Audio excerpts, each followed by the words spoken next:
In today's video, I want to talk about the rider of the red horse, the second of the infamous four horsemen of the apocalypse in Revelation, and whether the Russia-Ukraine war is an indication that the red horse is now on the scene. As we know, Revelation 6 starts off with the white horse, whose rider is the Antichrist. As any of you who watch my videos certainly know, I am convinced that the rider of the white horse is none other than Donald J. Trump.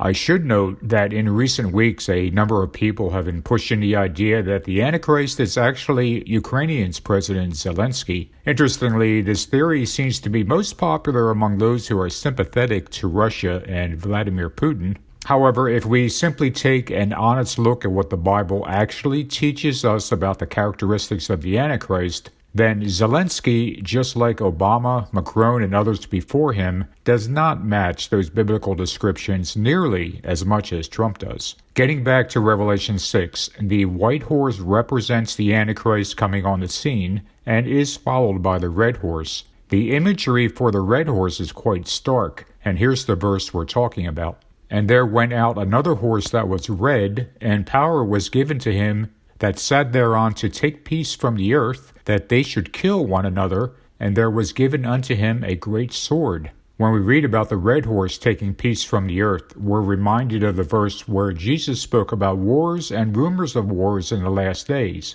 That verse reads, And ye shall hear of wars and rumors of wars. See that ye not be troubled, for all these things must come to pass, but the end is not yet. For nation shall rise against nation, and kingdom against kingdom. Of course, it seems like wars are always happening somewhere. If there's one thing that humanity seems to specialize in, it would definitely be going to war. For example, I recently read a stat that the United States has been at war over 93% of the time since it began in 1776. But is there anything that might make the red horse and his war any different from all these other wars that have taken place over the years? And looking at current events, could the rider of this red horse be Vladimir Putin? Revelation 6 verse 4 can actually be divided into 6 parts, and looking at each of these 6 parts separately will help us gain some additional insight into the prophecy as a whole. Here are the 6 parts. 1. The horse is colored red. The most obvious reason for the color red is that it symbolizes the bloodshed that the rider of the red horse brings upon the world. It's interesting to note, however, that the color red is also very prominent on the world scene in other ways, such as the color red being associated with communism, the red, white, and blue of America's flag, and the 2 major political parties in the U.S. symbolized by the colors red and blue. 2. Power was given unto him. We read in Revelation 13 that Satan is described as given power to the beast with 7 heads and 10 horns. The Bible does make it clear in other verses that this world is Satan's, and he can choose to give power to whomsoever he will. There is, however, a scenario where the rider of the red horse is given power in some sort of alliance, perhaps even an alliance that lasts for only 1 hour. 3. That sat thereon. Who is the rider of the red horse? If current events are to influence our thinking, then the leading contender might be Vladimir Putin. Ironically, one of the more famous pictures of Putin in recent years is of him riding a horse. That's not biblical evidence, of course, but it is, at the very least, an odd coincidence. 4. Taking peace from the earth. Considering how rarely the earth has been at peace, this is an interesting phrase. Was the world really at peace before Putin invaded Ukraine? That's highly debatable, and to me the connotation is that the red horse appears at a time when there is some sort of worldwide peace treaty already in place. 5. They should kill one another. The kill one another line implies that the rider of the red horse is as much instigator as he is perpetrator, or at the very least that the rider enjoys the strategy of war. It's war for the sake of war. 6. Given unto him a great sword. Certainly a great sword would invoke images of a nuclear bomb. That he was given this great sword is an interesting phrase, as it almost implies that the rider of the red horse didn't have one before he was given one.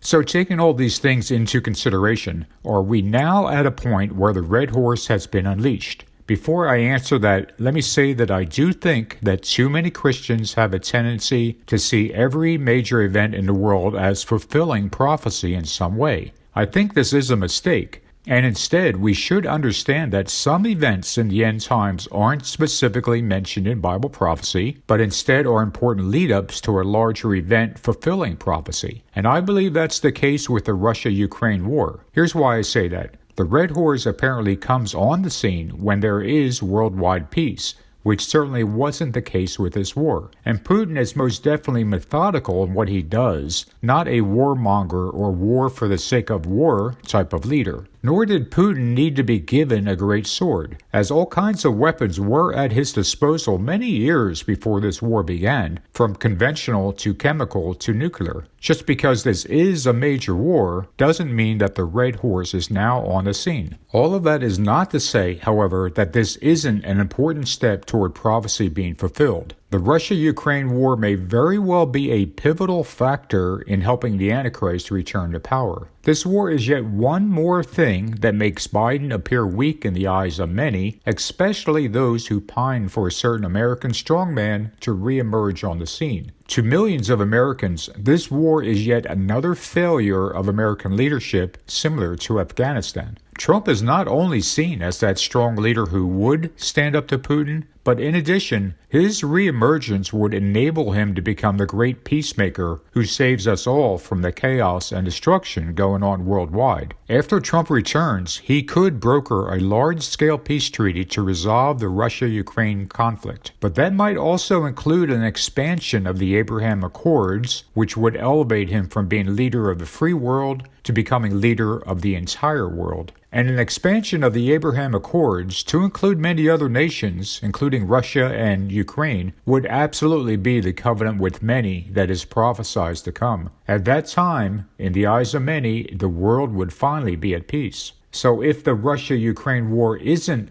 the Red Horse arriving on the scene, when would that happen? I believe the Bible actually gives us a couple of clues about this based on references in a few different verses. Here's the general timeline I think is plausible based on the Bible. 1. The Red Horse comes on the scene at a time when there is peace in the world. Everyone is talking about how there is finally peace and security, and then sudden destruction comes via world war. This alludes to a time after the covenant with many is confirmed, perhaps 3.5 years after. 2. The Red Horse could be one of the 10 horns. According to Revelation 6:4, the Red Horse is given both power and a great sword, and in a similar manner, Revelation 17:12 describes the 10 horns as receiving power for 1 hour with the beast. 3. The Antichrist responds to the actions of the rider of the Red Horse by going forth conquering and to conquer. This leads not only to the destruction of 3 of the 10 horns, but to the Antichrist breaking his own covenant and sitting in the third temple, proclaiming himself as savior of the world. To sum things up, I don't believe that the Russia-Ukraine war means that the Red Horse is on the scene. I do think, however, that this war is an important step in bringing Trump back to power, as he is the one seen as being capable of standing up to Putin.